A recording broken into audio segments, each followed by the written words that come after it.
ஆண்டவர் இரட்சகருமாக இயேசுவின் இனிதான நாமத்தினால் உங்களை வாழ்த்துகிறேன். இந்த நாள் நம்முடைய ஆவிக்குரிய சிந்தனைக்காக சங்கீதம் 1:3 நான் வாசிக்கிறேன்.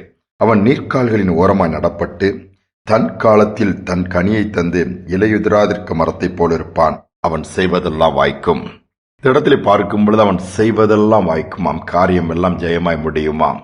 அன்னைக்கு எல்லாருக்குமே ஒரு விருப்பம், தான் செய்வதெல்லாம் வாய்க்க வேண்டும். தொழில் என்று சொன்னால் அதில் நன்மை உண்டாக வேண்டும், தேர்வு என்று சொன்னால் அதிலே ஜெயிக்க வேண்டும், போட்டிகள் என்று சொன்னாலும் அதிலே பதக்கத்தை பெற்றுக் கொள்ள வேண்டும். பலவித எதிர்பார்ப்பு, எல்லாவற்றிலும் தோல்வியை விரும்பாமல் செய்வது வாய்க்கணும் அப்படின்னு சொல்லி ஒரு செடியை நட்டா கூட நல்லா வளரணும்ன்ற எதிர்பார்ப்பு உண்டு, நல்லதுதான்.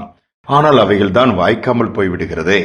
எதை செஞ்சாலும் எனக்கே நஷ்டமா தான் இருக்கும், எதை செஞ்சாலும் வாய்க்காது, ஒண்ணுமே தேராதுன்னு தான் இன்னைக்கு அநேகர் சொல்லுவதுண்டு.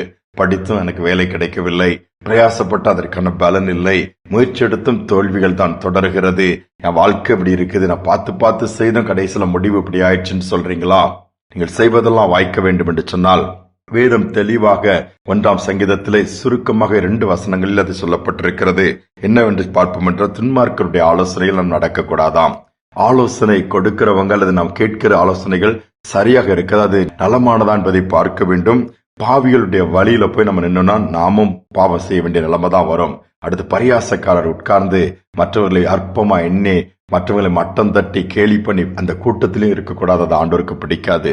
இப்ப என்ன செய்யணும்னு சொல்லி நீங்க கேட்கலாம். துன்மார்க்கருடைய ஆலோசனையை அவாய்ட் பண்ண சொல்றீங்க, பாவிகளுடைய வழியில நிற்க கூடாது, நம்ம வழியே வேற வழி, ஆண்டவருடைய வழி. அதோடு மட்டுமல்ல, பரியாசக்காரர் உட்கார இடத்துல உட்காரக்கூடாதுன்னு என்ன செய்ய வேண்டுமா? கர்த்தருடைய வேதத்திலே பிரியமா இருந்து இரவும் பகலும் அவருடைய வேதத்தில் தியானமா இருக்கிற மனுஷன் பாக்கியவான். அவனுடைய வார்த்தையில பிரியமா இருந்து அதை வாசிக்கணும், தியானிக்கணும், இரவும் பகலும் எப்பொழுதுமே அவருடைய வார்த்தைக்கு பிரியாரிட்டி கொடுத்து அதுல ஜீவன் இருக்கிறது, சொன்னபடி நடக்கும்னு சொல்லி அதே தியானித்து கொண்டு கர்த்தருடைய வாக்குத்தத்தை பிடித்து கொண்டு அவரை சார்ந்து கொள்வோம் என்று சொன்னால், அவன் நீர்க்கால்களின் ஓரமாய் நடப்பட்டு, ஒரு நீர்க்கால்களின் ஓரமாய் ஆற்றங்கரை மரங்கள் எல்லாம் அவ்வளவு பசுமையா இருக்கும், இலைகள் பசுமையாகவே இருக்கும். அதே போல இருந்து தன் காலத்திலே தன்னுடைய கனிகளை, தாமதம் என்பது அங்கு இருக்காது, சரியான நேரத்துல பூக்கும் காய்க்கும் கனி கொடுக்குமாம், இலையுதிராக்கு மரத்தை போல செய்வதெல்லாம் வாய்க்கும் என்று சொல்லுகிறார். ஆண்டவர் அவனுடைய காரியங்களை வாய்க்க பண்ணுவாராம். ஒரு நல்ல திடகார்த்தமான தன்னுடைய சரீரத்தை நல்லா கட்டுக்கோப்போடு இருக்கிற ஒரு வாலிபன் காலேஜ் ஃபைனல் படிக்கிறான். படிச்சு எக்ஸாம் எல்லாம் முடிச்சுட்டான், அதுக்கு வேலைக்காக ஆயத்தமாகிறான். அவனோடு படித்தவங்களுக்கெல்லாம் வேலை கிடைச்சிருச்சுது. வேலை கிடைச்சான அவனுக்கு எந்த வித கேம்பஸ் இன்டர்வியூ எதுவுமே கிடைக்கல, வேலை கிடைக்க ரொம்ப சோர்ந்து போயிட்டான். தாயிட்ட போய், அம்மா நான் எவ்வளவு அட்டன் பண்றேன் இன்டர்வியூ, எனக்கு எல்லாமே ஃபெயிலியர் ஆயிட்டே இருக்குது, எதுலையுமே எனக்கு ஒரு பிளேஸ்மெண்ட் கிடைக்க மாட்டேங்குது, மற்றவங்க எல்லாம் செட்டில் ஆகி ஒரு நல்ல வேலைக்கு போயிட்டாங்க, இப்படியே இருந்தான்னு சொல்லி ரொம்ப நொந்து கொண்டானா. இந்த தாயிட்ட போயிட்டு இப்படி சொல்லிட்டு இருக்கும்போது தாய் அதை கவனமா கேட்டுட்டே இருக்கிறாங்க. அடுத்தவன் சொன்ன, நானும் ஏசப்பாட்ட கேட்டேம்மா, நீங்க ஜெபம் பண்ண சொன்னீங்க, ஏசப்பாட்ட கேள்வி கிடைக்கும், நானும் ஜெபம் பண்ணேன், கேட்ட உடனே அதுவும் ஒண்ணுமே ஆண்டவரும் பதில் கொடுக்கலன்னு சொல்லி இன்னும் மனம் வந்து சோர்ந்து போய் உட்கார்ந்துருந்தான். அந்த தாய் அந்த பையனை பார்த்து கேட்டார, மகனே கடைசியா எப்போ ஜெபம் பண்ண ஏசப்பா கிட்ட கேட்டா? 1 வீக் இருக்குமா, 1 வீக் முன்னாடி நான் ஜெபம் பண்ணேன்னு சொல்லிட்டு, அதுக்கு பிறகு ஆண்டவர் தான் எனக்கு கொடுக்கலையே அப்படின்னு சொல்லி இது பண்ணானா. சரி, உன்னுடைய ஃப்ரெண்ட்ஸ் எல்லாம் உன்னுடைய சரீரத்தை பார்த்து அது கட்டுக்கோப்பா இருக்குது பாராட்டுறாங்களா? ஆமா, என்னுடைய ஆச்சரியப்படுவாங்க, இவ்வளவு ஸ்ட்ராங்கா எப்படி நல்லா வச்சிருக்கிறான்னு சொல்லி எல்லாரும் கேட்பாங்க. அப்ப அதற்கு காரணம் என்ன? நீ டெய்லி எக்ஸசைஸ் பண்றா தானே அப்படின்னு சொல்லி கேட்ட. நீ ஒரு வாரத்துக்கு ஒருத்தர் பண்றியா, டெய்லி எக்ஸசைஸ் பண்றியான்னு கேட்கும்போது, அது எப்படிமா இந்த கட்டுக்கோப்பை நான் வச்சுக்கணும்னா டெய்லி நான் ஒர்க் அவுட் பண்ணி தானே ஆகணும், அதை விட்டுட்டேன்னா எல்லாம் போயிருமென்று போது, இந்த சரீரத்தை இவ்வளவு கட்டுக்கோப்பா வைக்க டெய்லி அதுக்கு எஃபர்ட் போடுறா, அதுக்கு டைம் ஒதுக்கி நீ எக்ஸசைஸ் பண்றா, ஆனா உன்னுடைய வேலை மற்ற காரியம் எதிர்காலத்துக்காக ஆண்டவரை என்னைக்கோ தேடினா அது எப்படிப்பா முடியும்?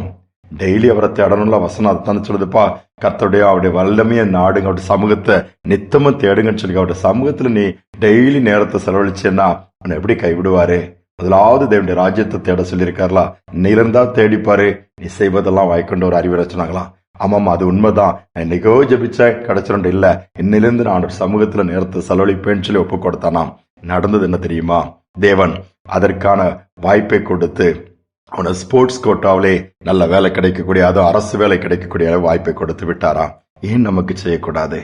சோர்ந்து போயிட்டீங்களா? வாய்க்கலையா? இன்னைக்கு ஆண்டவருக்கு டைம் கொடுத்து பாருங்க, அவர் வாழ்க்கையின் சூழ்நிலையை தலைகளாய் மாற்றுவார், முடியாதே முடிய செய்வார். உங்களை தாண்டி எல்லாரும் போயிட்டாங்க, நான் மட்டும் தான் பின்தங்கி இருக்கிறீங்களா? சோர்ந்து போகாதுங்க, மேன்மையான ஆசீர்வாதத்தை வச்சிருக்கிறார். ஜெபிப்புமான்பின் தகப்பனே, இது எல்லாருக்கும் உதவி செய்கிறவர் அப்பா. கூப்பிடுகிற காக்கை குஞ்சுகளுக்கு ஆகாரம் கொடுக்கிறீங்க. உம்மிடத்தில் வருகிற ஒருவரின் புறம்பே தள்ளுவதில்லப்பா. நாங்கள் அநேக நேரம் உம்மை தேடாமல், உமக்கு முன்னுரிமை கொடுக்காமல், பிரியாரிட்டி கொடுக்காமல், முன்பாக வைக்காமல் உடனே காரியம் நடக்கும் நாங்கள் எதிர்பார்க்கிறோம் அப்பா. எப்பொழுதாவது நம்மை தேடுகிறோம், தேவை என்றால் தான் தேடுகிறோம். அதையெல்லாம் அப்படி செய்யாதபடி நாங்கள் உம்முடைய வார்த்தையை தியானித்து, உம்முடைய வார்த்தையை நேசித்து, அதன்படி நடந்து உம்மை சார்ந்து கொள்ளக்கூடிய இருதயத்தை தாங்க. ஒருவேளை இதை கேட்டுக்கொண்டிருக்க பிள்ளைகள் சோர்ந்து போய் இருக்கலாம். எனக்கு ஒரு வழி திறக்கலையே, எல்லாமே தோல்வி, இனி என்ன இருக்குது, வயதும் தாண்டி போயிட்டு இருக்குத, எனக்கு ஒரு நன்மை உண்டாகுமா, என்னிடத்திலிருந்து அல்லது ஒரு நன்மை ஏற்படுமா? நிச்சயமாக அப்படிப்பட்ட பிள்ளைகளை இந்த நாளில் நினைவு கூறுவதற்காக நன்றி. தாழ்த்தி ஒப்புக் கொடுக்கிறேன். துதிகன மகிமை எல்லாவற்றையும் செலுத்துகிறேன். இயேசுவின் நாமத்தில் பிதாவே, ஆமேன், ஆமேன். பிஸி வேர்ல்ட்ல தான் வாழ்றோம். ஆனாலும் அவனுடைய வார்த்தைக்கு கொஞ்சம் டைம் கொடுத்து அதை தியானமா எடுத்துக்கொள்வோம். வேற எதெல்லாமோ போட்டு நினைச்சிட்டு இருக்கிறோம்ல, அதெல்லாம் ஓரமா வச்சுட்டு அவனுடைய வார்த்தை நமக்குள்ளே ஓடிக்கொண்டே நினைவில் இருந்து கொண்டே இருக்குமானால் நாம் செய்வதும் வாய்க்கும். இந்த சிந்தனையோடு இந்த நாளை தொடருவோம். மீண்டுமாய் நாளை தினம் சந்திப்போம்.